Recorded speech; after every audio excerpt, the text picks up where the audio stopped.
Welcome. Welcome to the Creative Entrepreneur Podcast. We are live on YouTube and Facebook, and we record every Monday, noon Eastern Standard Time. And this week we're talking about planning for success, your success planning, and how you can get clients from this success planning. Now, if you've watched my work through the years, you know I have a few different methods to approach this. We talk about marketing, the 4 areas of marketing. So I'll get into that in a moment.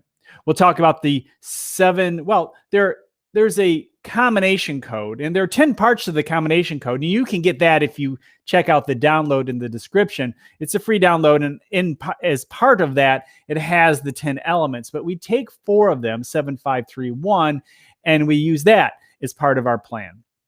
We also have the solar system plan. We'll talk about that. And just getting into this, we have to sit back and think about, okay, we want more clients for our creative business. We need to start off with setting some goals. But as we're setting goals, we need to know, who are we talking to? Who is it we're talking to as we set these goals? So we want to set goals for more clients. How many more? Now, last week, the last show I talked about, I think it was last week, how many clients do you need? That's something to consider. So maybe check out that last show and work through that idea, because it is important. Because you can say, I want 50 clients, but if you don't have the ability, if you still want to stay a one-person creative entrepreneur, which is just great. There's less responsibility when you don't have a lot of employees or contractors. Well, maybe you can't handle 50, and 50 may not be right. Maybe it's perfect to have 10 good clients. So you need to figure that out when developing your goals. How many do you need? And as I mentioned, well, who are those people that you're talking to? Who is it that has the problem that you're solving? And when you take a moment to figure that out, you're certainly on your way. That's referred to as the persona. The persona, who is that one person that really connects with you and wants and needs the things that you offer? And a lot of times we give that person a name, and we start to build out a life for that person. I know it seems a little strange. I know it seems a little odd to do that, but when you start to realize, the average person maybe lives in this area, has this type of a job, and maybe that job is event planning, or that job is a buyer, or that job has a specific need as part of their job they need some sort of support, and you offer that support. What is that job? And maybe where are they in the company? What's their level of rank? Are they a director? Are they an owner of a small company? Or are they the CEO? I mean, these are other elements you need to consider. But also consider the family life, who they are as a person in terms of, do they like to ride bikes? Are they a nature person? Or are they a really facts and figures person? Do they have a good sense of humor, or do they not? Are they just straight to the point? Believe it or not, these are some qualities that can be important. One, for the quality of your life as a creative entrepreneur, finding new clients. You want to find clients that you enjoy. Why are these things important? For example, if you're someone who really just gets to the point and just doesn't have time for all the little stuff, the idle chat, the simple, just talking about your day. If you want to find somebody who's just like you, that connects with you, it's like, look, they just want the information. They just want the thing that I provide, and we're done. Send them the bill. They send me a check, and life is good, right? If that's what you want, it's important to know that, because your life is better. And if you want somebody who you can actually maybe go have, dinner with, I have some clients that actually do things outside of the traditional work with. And we enjoy doing things together. Not all of them, but we do. And so it's important to know that is something that you want. That is something that's important to you. So when you're developing these goals for specific clients, it's important to consider those types of clients that will, and the reason being is, if you get along well you'll keep those clients a lot longer. If you can keep those clients a lot longer, it's not this continuous treadmill of trying to get new clients and new clients and new customers and new customers when you have people who appreciate you, appreciate what it is that you offer and what you do. So let's talk about some of those plans. So we talked about the solar system plan. We talked about the combination code. We talked about those 4 areas of marketing.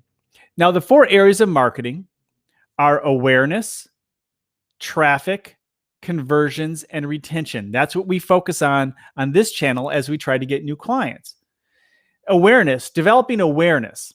It really just depends on where you're focused. If you're focused on your town or nationally, developing awareness, helping people know your name, helping people understand who you are. And look, if people know of you before they need you or before you meet them, like your name is locally known, it's a lot easier to sell because they know of you. You're somebody in a sense that they trust more than somebody they've never heard of, right? So the awareness portion is really helpful. Traffic, driving traffic to your website or to your front door if you have a studio or you have a space. That's important too. So understanding what you can do to develop that traffic using SEO, paid ads, whatever it may be. We can talk about awareness in terms of what you can do. Well, let me say, YouTube ads, for example, could be an awareness play. But even putting banners at the local softball field. I mean, it just depends on the type of town you're in, quite honestly. Then, we have conversions. And conversions are really important when developing our plan. Understanding what it is that people will get them to convert, which is maybe buy directly or download more information or send you an email for more information. And these really can depend on the offer, the price.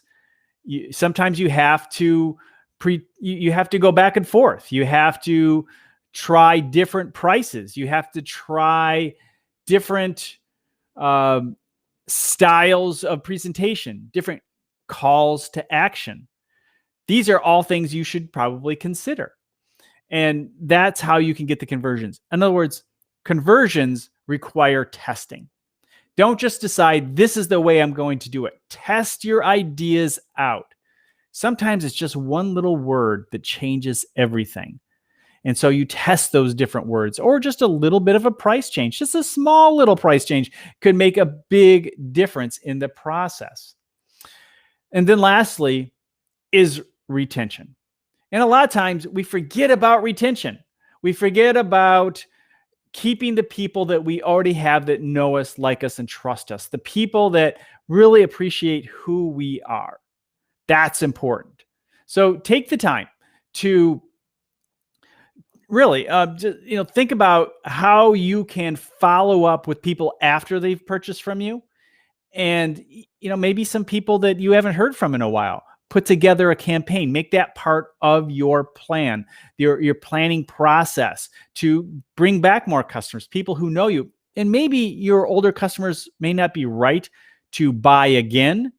However, they may be a great source of referrals. So that's another way to go about it. Okay, let's look at the comments. Hello, sir. Hello, how are you? Let's see. We have some tricks to attract clients to us. Okay. I'm not going to answer you now because you know well enough that I'm doing a podcast, and that when you demand that I had to wait, I paused at the end so I could take a moment to answer questions. But because you demand to answer, I'm not going to answer your question. It was a great question too. Too bad I can't answer it now. All right. So let's get into the next part. So I'm doing my podcast. And yes, I am mean. I am mean to people who are mean to me or rude. Oh, my goodness.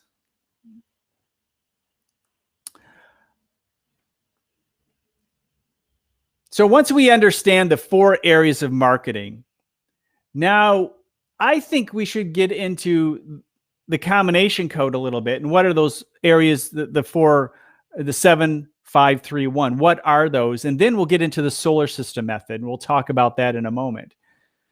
So the 7-5-3-1 is seven sources of income. Now, in the beginning, you just might have one, and that's fine. You can build out. It's really important to focus in. I heard somebody talking today, actually on another podcast, about the importance of really just focusing in that one and being the very best. If you want to be the best in the world, you should be focused in on that one. But honestly, I think you can have other sources around that core one. They all don't have to be equal. They can be small amounts because we have our ups and downs. So it is important to take the time to understand where we can get the 7 sources of income, maybe over time. And that can just split out into other products or features that support what it is that you do. And then you have five people to support you. We've talked about this many times. It's important to have people around you who support you. I have mastermind group that supports me, specifically YouTube people that you may very well know on YouTube. And we meet every week, and it's really, really nice to have that support. And so that's one thing that I do. We can also, in number 3, we can go into processes, having 3 processes. And that can be that sales process, that marketing process to, continuously try to improve. What is your sales cycle? Can you continuously improve that sales cycle, for example? And number 1 is channel building. And this is an area we haven't talked a lot about lately, other than mentioning it as part, because I mentioned the combination code quite often in the podcast, 7-5-3-1, and we haven't talked about channel building specifically in a while. But I think it is important that we identify that one channel that we're going to be the very best at. And if you understand that one channel that you're going to be very best at, the area that you get the most traction, but not necessarily. Maybe it's the channel in which you get the most clients. Like, for example, you can get a lot of traction on Instagram. However, you get the most clients off of LinkedIn. So maybe you get a lot of traction on Twitter, but you get more of your clients off Facebook groups. So those are things you need to consider. You need to consider what it is that really is right for you. Are you looking to use that channel for an awareness play? Let's go back to those four areas of marketing. Are we going to use our channel to build awareness, develop ourselves as an expert? Are you going to use your channel directly to bring people in for sales? These are all things to consider in the process of developing your channel. Why are you creating that channel? Why? You need to ask yourself that question. Understanding the why throughout that is important, because if you don't know why you're doing it, you're not going to be successful. You have to understand why you're doing what you're doing, and then you can build from there. Okay, let me see what we got. I couldn't be able to attract clients. Big problem is competition in business. Well, I don't know if you're still here, and I don't know if you understand me. I think we've had issues before, but big problem is competition in business. Yes, I believe we talked about that last time, and I'm happy to, as I said last time, ignore the competition. Focus on you being better. Because if you're all worried about the competition, it's really going to have, honestly, you're going to be spending more time worrying about them and trying to beat them rather than improving you to make the customer experience, people working for you and with you, much better. So yes, use competition for inspiration and understanding, and of course, research, yes, but only to make yourself better, not fighting against the competition. Fighting against the competition often leads to bad stuff, like you going out of business. Quite often, that's what happens. All right. How many people are watching you? I have no idea how many people are watching me. How are you doing today? I have people on different platforms watching. And we don't always have a lot of people. I'm recording a podcast right now. And so I take breaks every few moments to answer questions and say hello to the folks saying hello to me. So thank you for chiming in. I appreciate it. So here we go.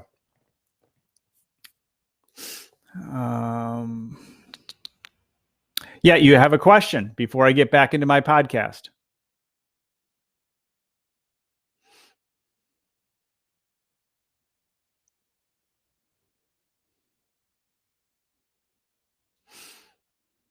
All right.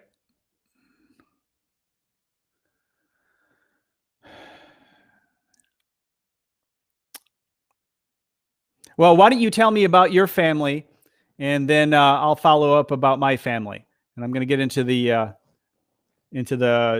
show. So tell me all about your family. And yes, I do have a family, a very nice family. I'm very happy with my family. All is well. All right, let's get into the next part. So the next part is the solar system method, something I've talked about. I've written about it in books. I've written articles on the solar system method. And I think it's a good way, especially for us visual creatives, to understand when we're planning. We have our goals. We know what we want to do, but we also need to have this visual plan. And I think the solar system method can do so much for us. And I have a number of podcasts I've talked about this, but it's so good. Sometimes when we go over these things again and again, it sparks a new idea in your head, even though maybe you're familiar with it. In these shows, you probably, as you're thinking about this, as I'm describing this, a new idea of how it can apply to you. Well, that's the most important thing, right? How these ideas can apply to you. So let's do this. Think about that and think of some other ways. And sometimes when we're trying to plan and come up with new ideas, it's really good to just write down a lot of ideas and continuously improve. And usually our first few ideas are things we've heard of.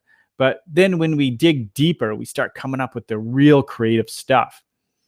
And okay, so the solar system plan. So you start off in the solar system plan with the sun, and the sun is your website. And that's where you sell. That's where you have your calls to action. That's where you send your paid ads or your emails. You send people there. But you also have a blog circling your sun. It's the nearest planet. And that's your personality.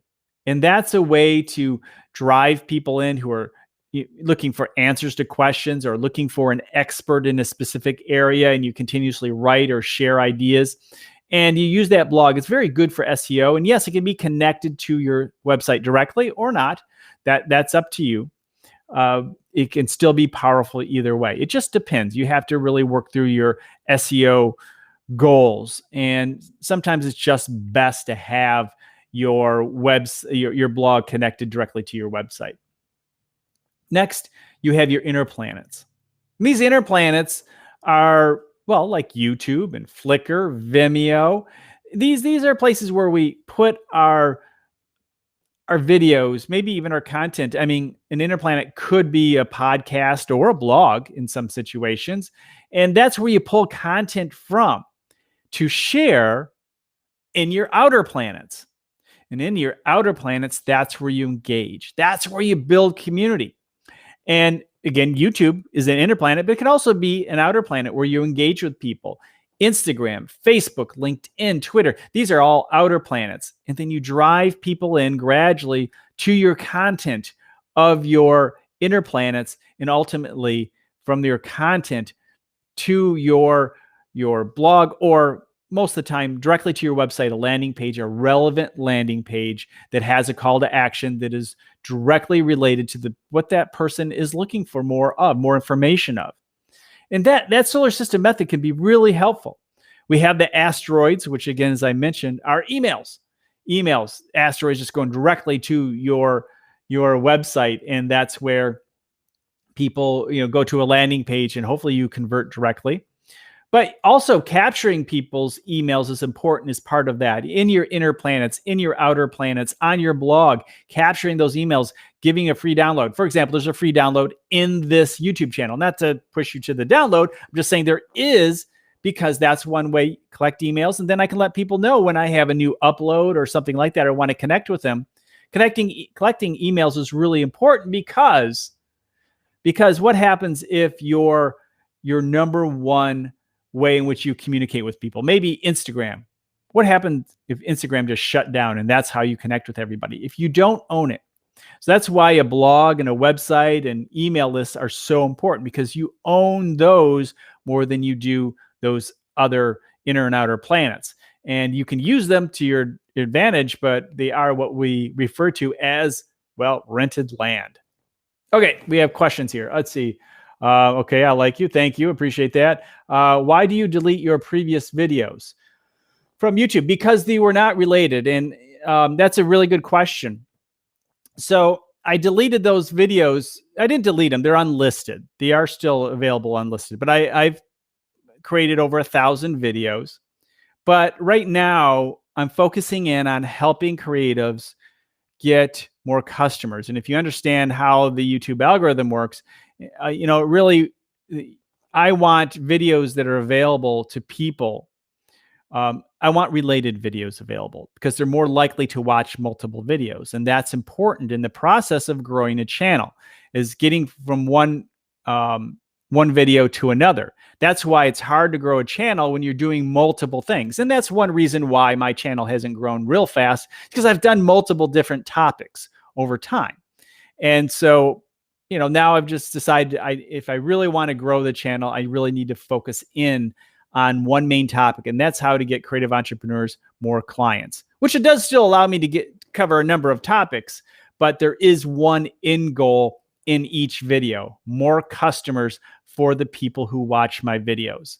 And that's important. So that's the end game. And that's why I've done that. So the other videos, for the most part, we're not getting a lot of views. Maybe we'll need to be updated with new titles and thumbnails if they're still relevant, and I'll do that, but I haven't taken the time to do that. So those who are not getting a lot of views or were not relevant to the direction of the channel, I unlisted them. I hope that helps, because it's an important part of growing a YouTube channel, is being very focused, unless you're a personality. And if you have a great personality, awesome. You can build off that, but that's hard to do. It's hard to do. So information is for me, at least, because I'm more of an educator kind of a person. So it's important for me to focus in even more, which I have not done as much. I've tried different things, but I think this is my best option. And again, that's why I did that. I hope that answers your question, if it's helpful to you. A lot of times we think that, channels, if you're around a long time, you're going to have a lot of views. And in some ways, you've just, you're misrepresented by the YouTube algorithm, because you see successful channels, but you don't see all of the channels that struggle with and continue with a few hundred. I mean, it takes the average channel 5 years to get 1,000 subs. So the ones you see regularly didn't take 5 years, because those are the ones that are growing faster. And the ones that are growing faster and that had the most momentum are generally the ones YouTube shows you. You don't see. That's just a small tip of the iceberg. All of the rest, you just don't see. And most of those people quit. And that's why having a channel for 4 years and 3,000 subs, that's because as I mentioned, why, I've tried different topics and all that, and haven't been consistent. And that's one big reason why, but I haven't quit. And when you don't quit, you'll eventually find your right combination. But most people quit before then. And that's the deal. So YouTube is not easy. It is not easy. You really do need to focus in and try to be the best at something specific on YouTube. All right. Let me wrap up this show. And we'll go from there.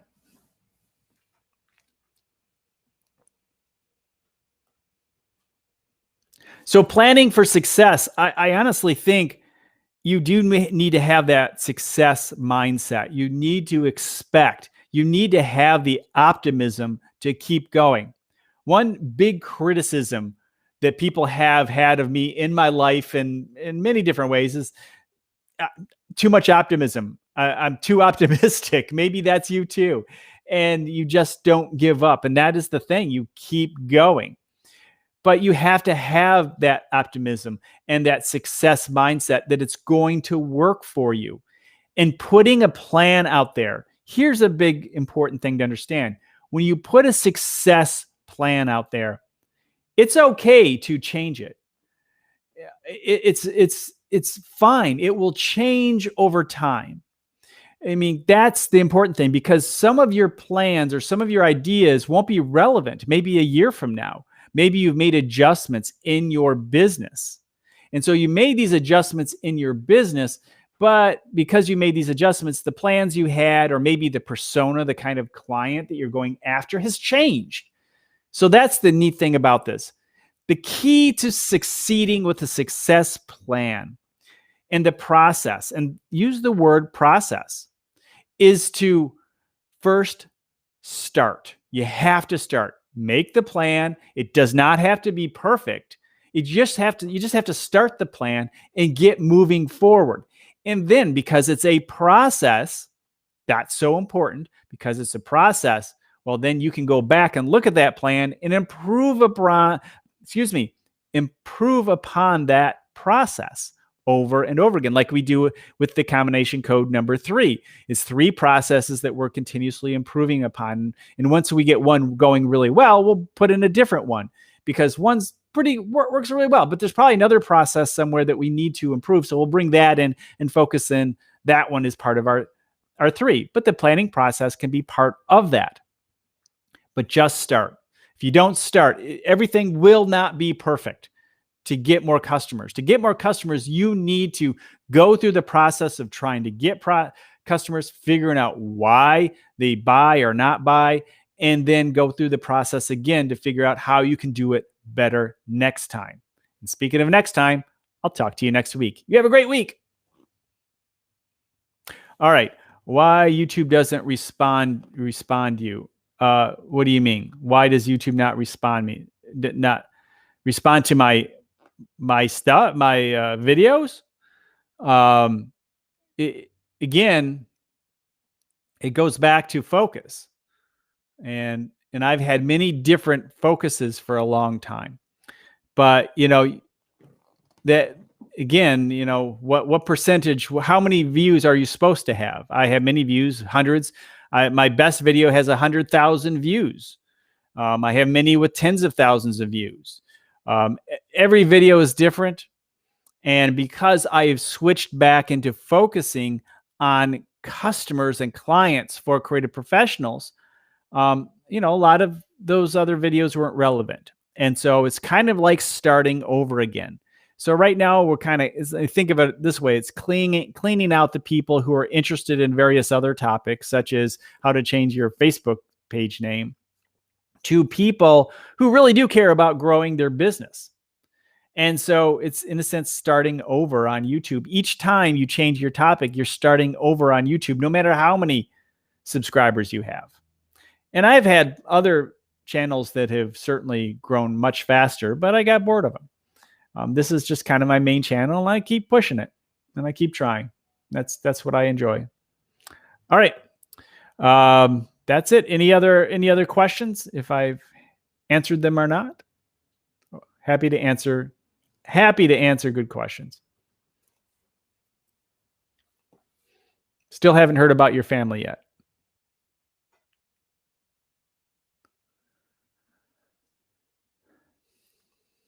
Let's see. Oh, do we have the lights in the background? No? Okay. Looks like we're all done. I appreciate everybody who stopped by. I appreciate everybody who made it through the whole 30 minutes. Congratulations. I should give special gifts for people who made it all the way through.